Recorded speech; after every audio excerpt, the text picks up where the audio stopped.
The concrete at the Venice skatepark was still radiating the day's heat, even as the sun dipped low enough to turn the Pacific into a sheet of hammered gold.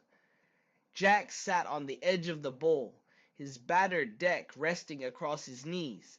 He was watching Leo. He was always watching Leo. Leo was mid-line, his white tee fluttering against his ribs as he carved the deep end. He hit the coping with a sharp clack-clack, a frontside grind that sent a spray of sparks into the twilight. He landed clean, rolling up to the flat bottom before kicking his board up into his hand with practiced ease. "You're showing off," Jack said, a smirk tugging at the corner of his mouth, as Leo jogged up the incline.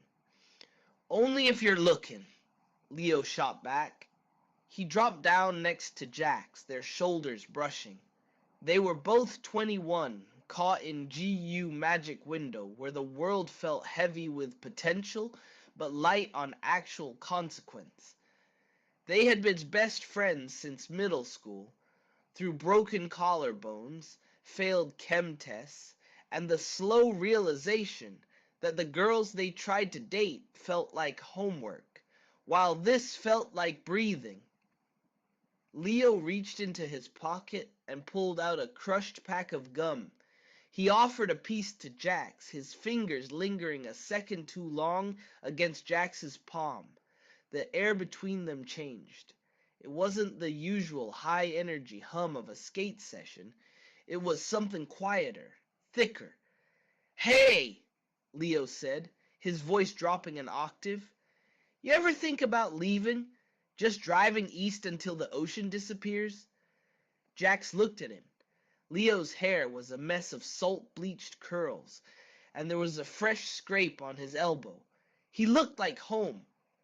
"Only if you're driving," Jax replied. Leo didn't look away.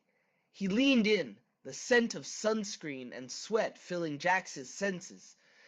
"I'm serious, Jax. I don't want to do the next part without you."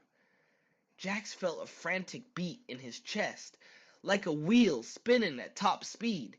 He reached out, his hand steadying on Leo's neck, his thumb grazing the line of his jaw. "Then don't. I'm not going anywhere."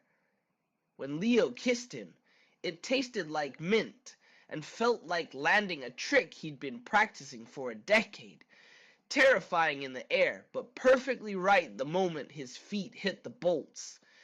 It was a soft, tentative collision that knocked the breath out of both of them. Jax pulled back just an inch, leaning his forehead against Leo's. "Finally!" he breathed. Leo laughed, a short, shaky sound. "Yeah, finally." The park lights hummed to life, casting long, dramatic shadows over the empty bowls. They sat there for a long time, two skaters on the edge of a concrete world, finally realizing they didn't need to chase the horizon when they were already exactly where they needed to be.